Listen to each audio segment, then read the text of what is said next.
Hello everyone, and this is part 2 of our video for this week and our talk for this week. So if you've not heard part 1, you need to go back and listen to Breakfast with Jesus. And we're just talking now about trust. So Jesus wants us to believe, as he asked Thomas to believe in him and believe that he was there and he'd come back from the dead. And he wants us to trust in him. And to help us think about what it means to trust somebody, the Mason families are going to help us. So let's watch these couple of video clips that they've made. I'll put them on a couple of times so you can see them because they're only short.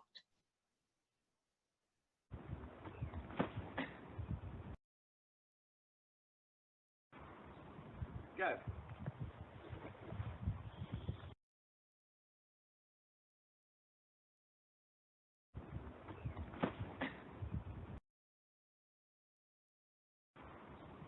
Go.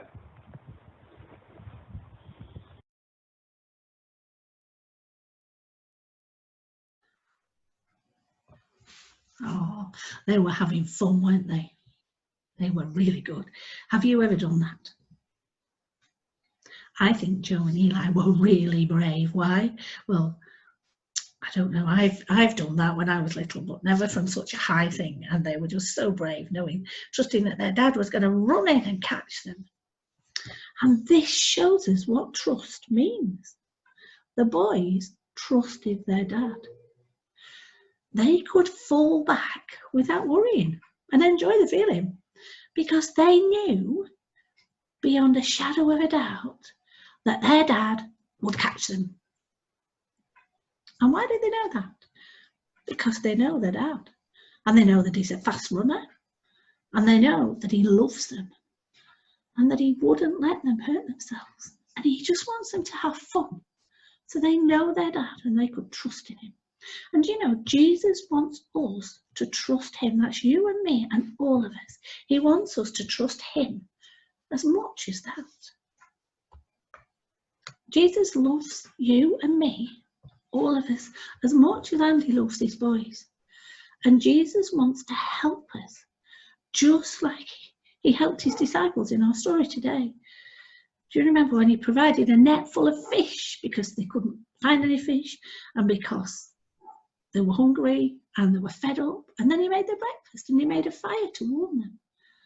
Well, Jesus loves us as much and he wants to help us. Jesus doesn't always do it physically, like we can touch today. Like you probably won't be downstairs one day making your breakfast, because he's given you your parents to do that. He's put you in a family, for the family to look after you. Although sometimes he might surprise you.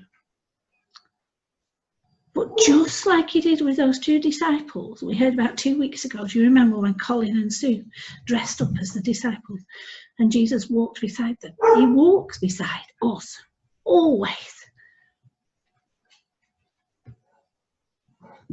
And I'm not just making this up, I'm telling you because I know it's true. As all of our leaders in the groups do.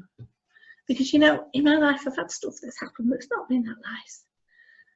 But Jesus has been there every time to help me because he knows how I feel and he walks by the side of me and helps.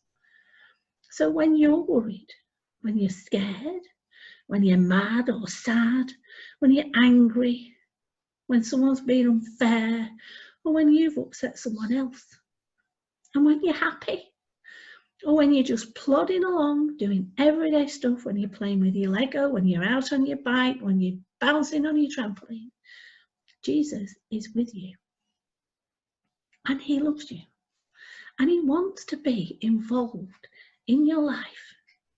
He wants you to talk to him like the disciples on the road talked to him.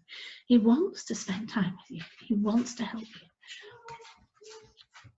The disciples in the stories we've heard recognized him because they knew him and they realized it was him when these fish appeared. It's Jesus. This is what Jesus does.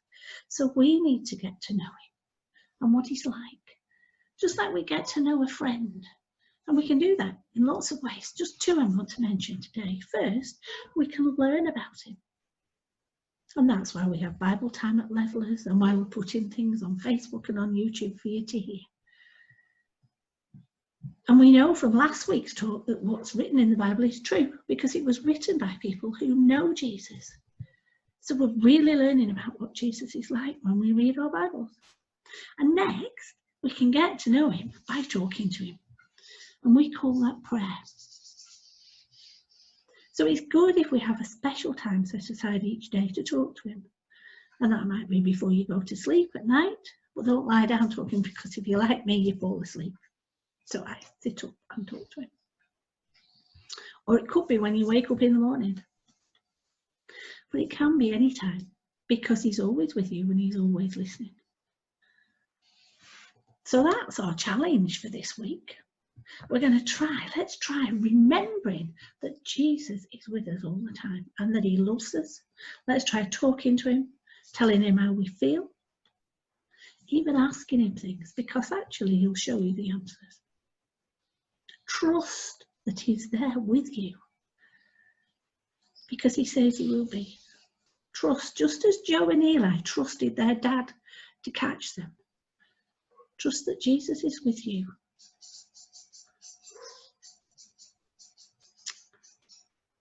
And then next week we're going to have more stories about him. Okay, so that's it for this week. Hope you have a really good week, and remember that Jesus goes with you everywhere. Okay, bye.